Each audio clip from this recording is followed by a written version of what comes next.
Hello, जय श्री कृष्णा, जय श्री राम, जय श्री राधे राधे, जय श्री महाकाल। इस वीडियो में सुनाएंगे अर्जुन अपनी यात्रा का वृतांत अपने भाइयों को श्रवण कराते हैं, वही वृतांत आप श्रवण कीजिएगा।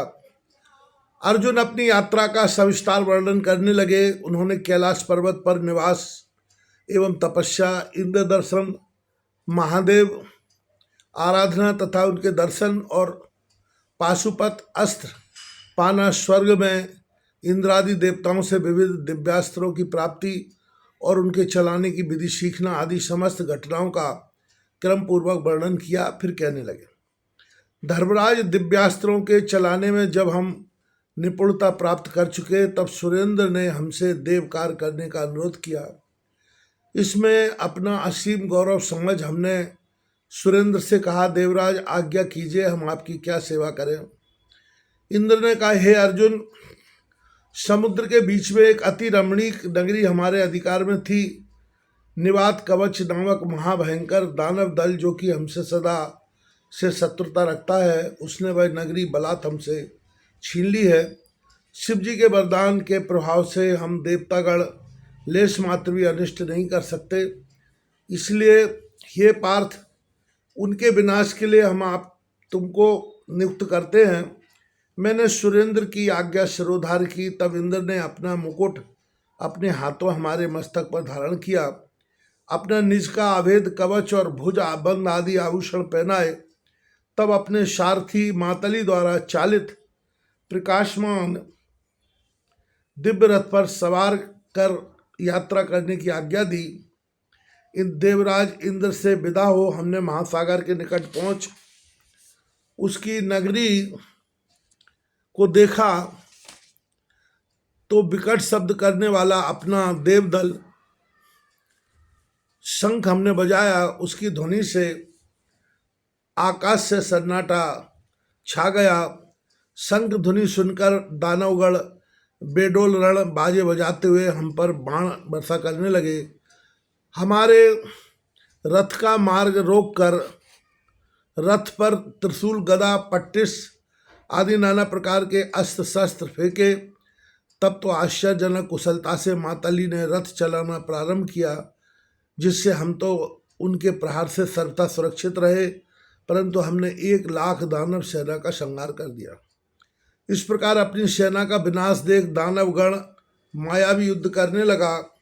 इस मायावी युद्ध से हमें चकित देख मातली ने कहा, अर्जुन अधीर न हो, रथ में रखा वज्र चलाओ।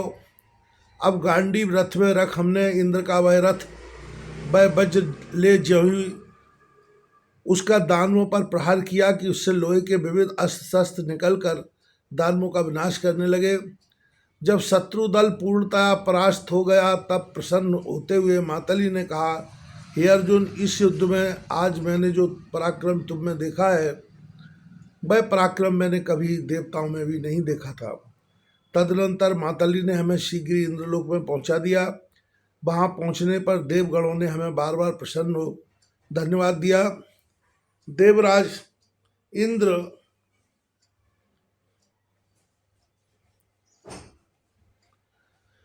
ने अत्यंत प्रसन्न होकर कहा, पुत्र, अस्त्र विद्या के बदले तुमसे अपूर्व गुरु दक्षिणा प्राप्त कर हमें महान हर्ष हुआ है। हम अब प्रयत्न करेंगे जिससे तुम अपने शत्रुओं से सर्वथा निर्भय हो जाओगे। तदुपरांत सुरेंद्र ने कहा, अर्जुन, तुम्हारे भाई इस समय बड़ी उत्सुकता से तुम्हारे आने की बाट जो रहे हैं, इसलिए तुम अब मृत्युलोक लौटकर उन्हें सुखी करो। धर्मराज सुरेंद्र से इस प्रकार अनुमति लेकर जब हम मृत्युलोक को लौट रहे थे तो मार्ग में यहाँ आपसे भेंट हो गई। युधिष्ठिर ने कहा, भाई, हमारे सौभाग्य से तुमने यह दिव्य अस्त्र शस्त्र प्राप्त किए तथा सुरेंद्र को अपने कौशल से प्रसन्न किया। अब निस्संदेह हम युद्ध में कौरवों को परास्त कर सकेंगे। तदनंतर पांडव अपने भाई अर्जुन से मिलकर वहाँ 4 वर्ष तक और निवास करते रहे। वनवास की अवधि में अब केवल 2 वर्ष और शेष रह गए। एक दिन सबने मिलकर धर्मराज से प्रार्थना की कि हमको यहाँ निवास करते हुए पर्याप्त समय व्यतीत हो गया, अब हमें अपने राज के समीप ही कहीं लौट चलना चाहिए। महाराज युधिष्ठिर ने भाइयों की बात स्वीकार कर ली। तब सब लोगों ने कुबेरपुरी की प्रदक्षिणा की तथा गंधमादन निवासियों से विदा ले वहां से चल दिए। पांडव सहित द्रौपदी और विप्रों सहित पूर्व परिचित मार्ग से ही लौट चले। दुर्गम पर्वतीय मार्गों में घटोत्कच आदि राक्षसों ने पहले की भांति उन्हें सहारा दिया। लोमस ऋषि उन्हें सदुपदेश देकर देवलोक में चले गए। पांडव लोग मार्ग में 1 मास तक भद्रकाश्रम में निवास कर सुबाहु राज के देश में पहुंच गए। वहाँ कुछ दिन तक निवास कर अपने नौकरों और तपस्वियों को साथ ले दैत्यवन की ओर चल दिए। जब पांडव लोग दैत्यवन पहुँचे तब वर्षा ऋतु आ चुकी थी, अतः उन्होंने वर्षा ऋतु वहीं व्यतीत करने का निश्चय कर यात्रा स्थगित कर दी और सुरपूर्वक वहाँ ही निवास करने लगे। शरद ऋतु व्यतीत हो जाने पर कार्तिक पूर्णिमा के दिन उन्होंने वहाँ से प्रस्थान किया और निर्विघ्न यात्रा पूर्ण कर काम्यक वन आ पहुँचे। वहाँ पहुँचते ही वहाँ के निवासी विप्रों ने उनका यथोचित आतिथ्य सत्कार कर उनसे कहा, पांडवगण आपके प्रिय मित्र श्री कृष्ण आपके दर्शनों की लालसा से सदा आपके आगमन की बात पूछते रहते हैं। वे आपके आगमन की सूचना पाकर अति शीघ्र आने वाले हैं।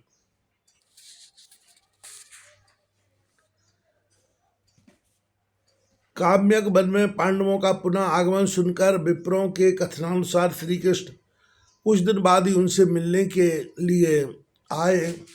भेंट होने पर पांडवों ने अपने वनवास काल का संपूर्ण वृत्तांत उनसे कहा।